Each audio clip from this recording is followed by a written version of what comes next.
C'est niggas. Ya. C'est le crime. Tiens, nos babans, ça. C'est quand oui dans ma caisse, j'en ai 700 à la banque. Paraît que je suis trop riche, j'ai un talent dans ma bande. Et Black est toujours mon frère, demande même à ma blanche. La carte est gold ou black, y'a qu'au cash que je pense. Vélo, ménal, MC vélo que des pédales. Vélo, ménal, autour de moi je vois que dalle. Vélo, ménal, mérite toutes mes médailles. Vélo, ménal, légendaire ici peut m'égaler. J'suis trop béni négro, je dis merci. Même si dit qu'il veut finir comme un Jay-Z. Comme panique auditeur que j'suis pas tué. Universal n'a pas réussi à me tuer.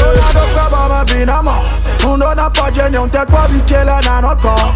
Nous on y a même beaucoup de gens betanando.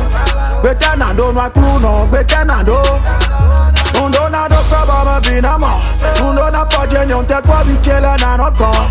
Nous on y a même beaucoup de gens betanando. Nous sommes à Cannes, l'une des plus belles villes méditerranéennes de France, connue pour ses prestigieux festivals internationaux, sa richesse culturelle et culinaire, ses belles plages qui s'intègrent au paysage de la Côte d'Azur, les îles qui la côtoient, son magnifique soleil, son paysage paradisiaque, ses tapis rouges, ainsi que les nombreuses stars du 7e art qui les ont foulés. Cannes est la ville des joies, des croisières, du cinéma, de la détente, des vacances. J'ai donc décidé de profiter de ces vacances pour vous parler des palindromes.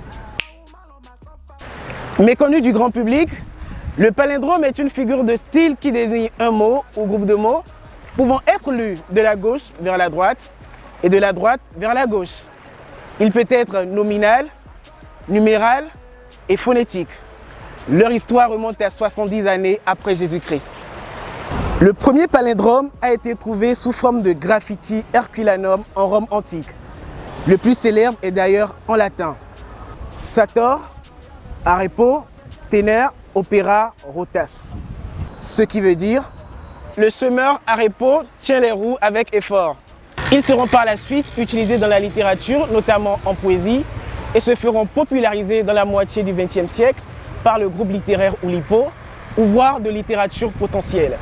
Des écrivains comme Georges Perec et Victor Hugo en ont fait usage. De manière plus approfondie, nous pouvons retrouver les palindromes dans des ouvrages comme Le Vivarium du palindrome de Jack Perry-Salkov ou Palindrome de Georges Perec. Et en parlant de Georges Perec, vous vous imaginez, le mec arrive à écrire un livre entier sans la lettre E. C'est dingue, c'est incroyable.